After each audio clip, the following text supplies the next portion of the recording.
बिस्मिल्लाहिर्रहमानिर्रहीम। अस्सलाम वालेकुम रहमतुल्लाहि वबरकातुहू। इंसान जो है, हर इंसान के अंदर पॉजिटिव और नेगेटिव दो किस्म के एनर्जी होते हैं। जैसे कि कभी कभी आपको महसूस होगा कि किसी जगह पे बैठते हैं जहाँ पे बहुत सारे नेगेटिव लोग हैं, तो आपको वहाँ से जल्दी से भागने को मन करेगा। आपको थकावट जैसी महसूस होगी और आपका माइंड समझिए कि हैंग होने लगेगा।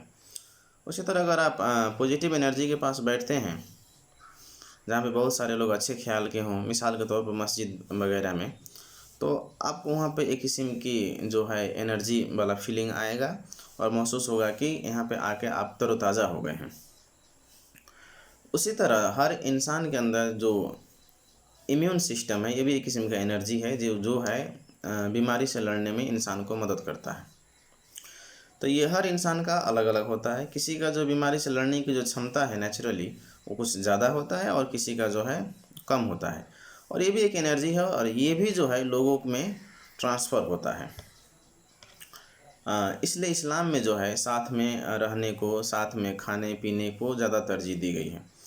समझ लीजिए कि आप बीमार हैं और 10-20 लोगों के बीच में आप खाते हैं पीते हैं एक जगह पे, तो इस जगह पे क्या होगा कि आपका एनर्जी जो है दूसरों में ट्रांसफ़र होगा और उनका पॉजिटिव एनर्जी जो वगैरह है आप में ट्रांसफ़र होगा।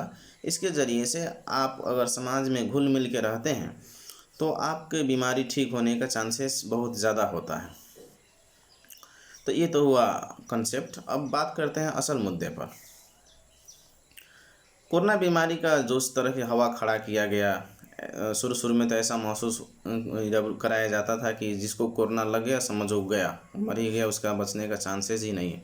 लेकिन जब लोगों ने अपने आंखों से देखा समझा तो लोगों को अब समझ में आ चुकी है कि कोरोना से कोई मरने वाला नहीं है और ये कोई महामारी नहीं है, झूठ मूठ की ये समझिए कि एक प्रोपेगेंडा फैलाया गया है।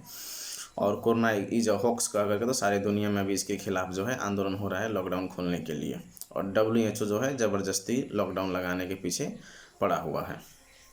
अब इसके पीछे क्या मकसद है, इससे पहले मैंने अपनी वीडियो में वो बयान कर दिया है। इसमें जो है मैं सिर्फ लॉकडाउन के फ़ायदा और घाटा के बारे में बयान करता हूँ। तो ऐसा है कि जिस चीज़ को जो है आप अमृत समझ रहे हैं असल में वो जहर है, और जिसको जहर समझ रहे हैं वो अमृत है। और अमृत को जो है बंद करके आपको जो है जहर पिलाया जा रहा है और जहर जो है आप खुशी खुशी अमृत समझ के पी रहे हैं। मिसाल के तौर पर जिस लॉकडाउन को आप फ़ायदा समझ रहे हैं कि लॉकडाउन होने की वजह से घर में हम रहेंगे तो बीमारी ठीक हो जाएगी, तो ये आपके लिए और ज़्यादा घाटा है। लॉकडाउन अगर खुल जाए तो आप लोगों के बीच में जाएंगे, लोगों से मिलेंगे जुलेंगे, तो हो सके कि उनके एनर्जी ट्रांसफ़र होने से जो है भीड़ भाड़ की वजह से आपको तो आदत लगी हुई है एक दूसरे की एनर्जी ट्रांसफ़र करने की, तो आपके बीमारी ठीक होने का ज़्यादा चांसेस है। लेकिन WHO ने क्या किया, लॉकडाउन करके सारा जरिया ही ख़त्म कर दिया है। उसके अलावा मास्क जो ज़बरदस्ती पहनाया जा रहा है, जिसकी वजह से जो है जिस हिसाब से हमारे बॉडी को नेचुरली तौर पर ऑक्सीजन चाहिए वो इस गर्मी के महीना में जो है आपको मिल नहीं रहा है। आपका बॉडी जो है कार्बन डाइऑक्साइड ज़्यादा से ज़्यादा ले रहा है और उसी को दे रहा है, तो आपका इम्यून सिस्टम और ज़्यादा कमज़ोर हो रहा है।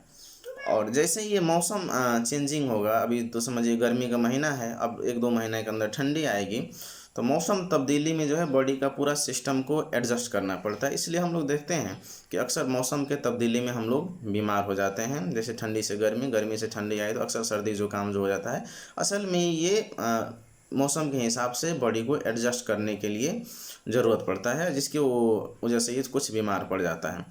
तो जिन लोगों के अभी जो है शुरू से मास्क यूज़ कर रहे हैं उनका इम्यून सिस्टम और कमज़ोर हो चुका है, और जैसे ही ये मौसम तब्दीली होगा वो और ज़्यादा बीमार पड़ेंगे।